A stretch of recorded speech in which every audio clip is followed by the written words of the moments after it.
हेलीवेयर तो हम लोग कर रहे थे complete medieval history for government exam और हम लोग दिल्ली जो दिल्ली सल्तनत थी उसको निपटा रहे थे और उसमें भी हमने काफ़ी वीडियो कंप्लीट कर लिए थे।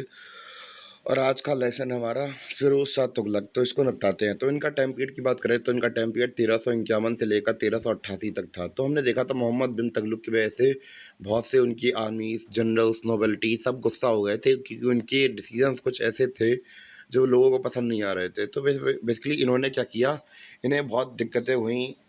किसे इन्हें बहुत दिक्कतें हुई दिल्ली को सँभालने में।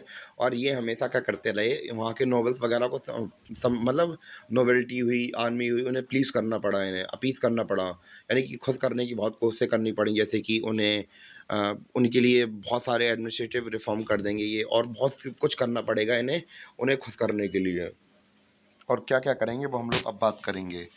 सबसे पहले इन्होंने जो एकता सिस्टम था वो क्या कर दिया, हेरिडिटरी कर दिया। एकता सिस्टम के अंदर होता क्या था, हम लोग उसके बारे में थोड़ी चर्चा करते हैं। तो एकता सिस्टम के अंदर ये था कि जो हमारे महाराज होंगे वो किसी एक पर्टिकुलर जगह को दे देंगे, किसी एक राजा को या फिर एक आदमी को दे देंगे। तो वो जैसे ही वो उस आदमी को मिल जाएगा तो फिर वो क्या करेगा, वो अपने हिसाब से उस जगह को रूल करेगा, और फिर वहाँ से जो भी पैसा वगैरह मिलेगा तो वो फिर क्या करेगा, वो पैसा जो मिलेगा इकट्ठा करेगा, और वहाँ का जो सरकारी काम है वो हो जाएगा वहाँ पे, तो वो कर लेगा अपना। और बाकी जो बचा उसकी सैलरीज़ वगैरह, उसका एक्सपेंसेस जितना उसका खर्चा बनता है वो अपना ले लेगा, और बाकी जितना बचा वो सारा का सारा सरकार के पास जमा कर देगा। तो ये था हमारा एकता सिस्टम। तो अभी तक ये था कि ये हेरिडिटी नहीं था। हेरिडिटी का मतलब वंशानुगत नहीं था, यानी कि एक बाप के बाद बेटे को नहीं मिलेगा, ऐसा नहीं था। अब पर इन्होंने क्या करवा दिया फिरोज शाह तुगलक ने, तो इन्होंने करवा दिया हेरिडिटी, यानी कि अब पिता है तो उसका बेटा भी क्या करेगा, उसके पास भी इक्तदारी आ जाएगी। और हम लोग बात कर रहे हैं कि he extended the principle of heredity to the army. The soldier were not paid by cash but assignments on land revenue of villages. This technique led to many abuses.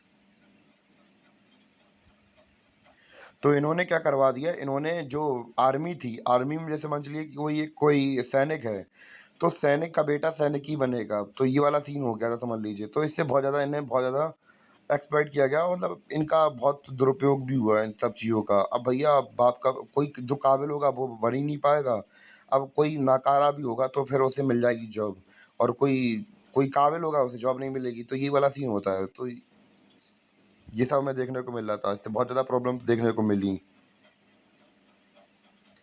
और फिरोज़ शाह तुगलक की बात करें तो इन्होंने जो एग्रीकल्चर था उसको इम्प्रूवमेंट कराने के लिए भी बहुत सारे काम किए। तो इन्होंने जो सुल्तान थे, अब इन्होंने इरिगेशन के ऊपर बहुत ज़्यादा ध्यान दिया। कैसे-कैसे ध्यान दिया, तो इन्होंने बहुत सारे भैया कैनल्स वगैरह रिपेयर वगैरह कराए, और इन्होंने पहला कैनल बनाया कहाँ से, सतलज से लेकर घग्गर तक, और दूसरा कैनल बनवाया इन्होंने यमुना से हिसार तक। और इन्होंने क्या करवाया, इन्होंने टैक्स लगाना, वाटर टैक्स लगाना स्टार्ट कर दिया, क्योंकि उस समय पर सूखा वगैरह भी काफ़ी पड़ रहा था, इस वजह से इनको टैक्स लगाना पड़ा।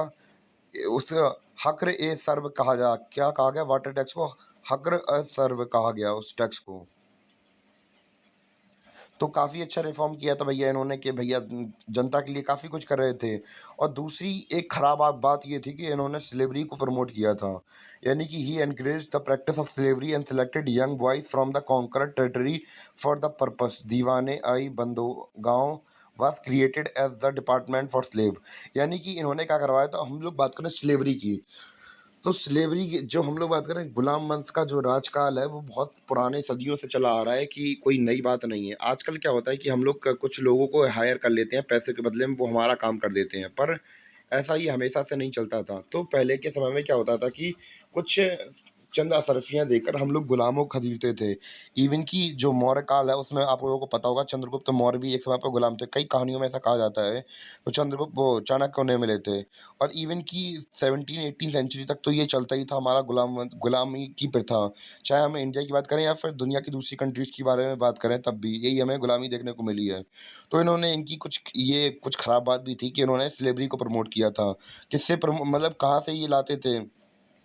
तो बेसिकली जो नए लड़के होते थे, जहाँ से ये जो जिस टेरिटरी को ये जीतते थे, उस जगह के जो नए लड़के होते थे, उन्हीं लड़कों को अपना गुलाम बना लेते थे। और इन्होंने एक डिपार्टमेंट भी बनवाया था जो कि स्लेव के ऊपर नज़र रखता था, जिसका दीवाने बंदूकों का नाम से जाना जाता था। यानी कि इस डिपार्टमेंट का काम यही होता था कि इनको जो गुलाम है उनके ऊपर नज़र रखनी होती थी कि भैया कोई गुलाम कुछ होशियारी तो नहीं कर रहा है, कि क्या कर रहा है, क्या नहीं कर रहा है। तो ये सीन था।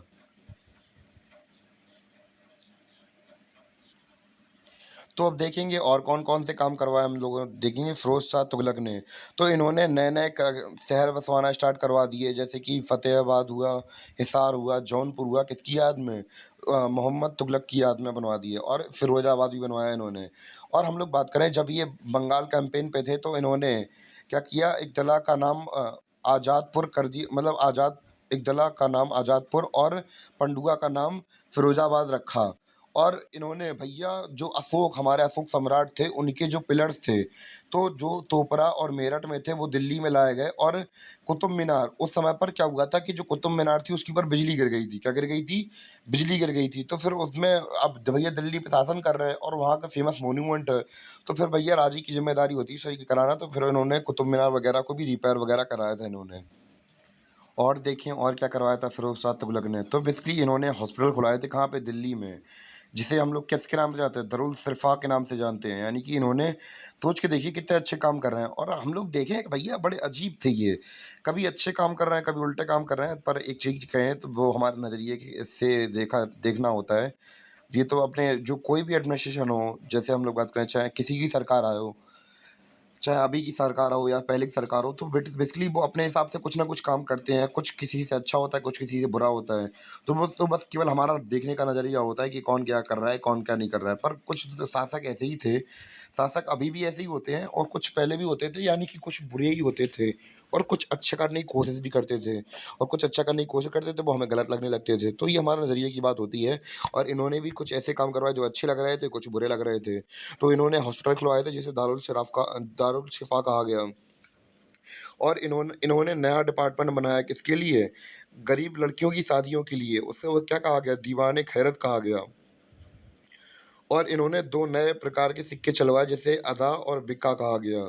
और एक भैया अब इन्होंने क्या किए? मथुरा तबाह कर दी इन्होंने। और इन्होंने पहली बार, हम लोग बात करें हिस्ट्री में, पहली बार जो जजिया टैक्स था, अभी तक हम लोग देखते थे कि जो पुराने समय से लग रहा था, जो अकबर ने बंद करवा दिया था। अब हम लोग बात करेंगे जो फ़िरोज़ शाह तुगलक होंगे, तो फ़िरोज़ शाह तुगलक ने क्या किया था? फ़िरोज़ शाह तुगलक ने ये टैक्स पहली बार ब्राह्मण्स के ऊपर लगाया था। यानी कि पहले भी जजिया लगता था, पर ब्राह्मण्स के ऊपर कभी नहीं लगता था ये। पहली बार ये ऐसा हो रहा था हिस्ट्री के अंदर कि ब्राह्मण्स के ऊपर भी टैक्स लगाया जा रहा था। और हम लोग बात करें कि इनके टाइम पीरियड पर इनके कोर्ट में एक बरनी नाम का हिस्टोरियन रहता था, जिसने कि कई किताबें लिखी हैं, जिसमें से उनका कुछ किताबें हैं तहरीक-ए-फ़िरोज़शाही, और दूसरी किताब लिखी है फ़तवाए-जहांगीरी। तो इन्होंने 2 किताबें लिखी हैं। और इनकी मृत्यु कब हो गई थी? इनकी मृत्यु हुई थी 1388 में, यानी कि 1388 में इनकी मौत हो गई थी। इसके बाद हम लोग बात करेंगे दिल्ली सल्तनत की। दिल्ली सल्तनत के अंदर हम लोग बात करेंगे, हम लोगों ने कहा था कि कौन-कौन सी डायनेस्टी निपटा ली हैं। मलुक डायनेस्टी निपटा ली, स्लेव डायनेस्टी निकाली, खिलजी निपटा दिया हम लोगों ने, तुगलक निपटा दिया।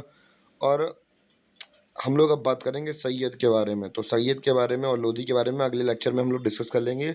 और ये वाला लेक्चर केवल यहीं तक था। तब तक के लिए धन्यवाद। मिलते हैं अपने अगले वीडियो में। और बाकी के जो मेडिवल हिस्ट्री और एंशिएंट हिस्ट्री तो कंप्लीट हो चुकी है, वो चैनल की प्लेलिस्ट में डली है, तो जाइए विज़िट कर लीजिए। तब तक के लिए धन्यवाद।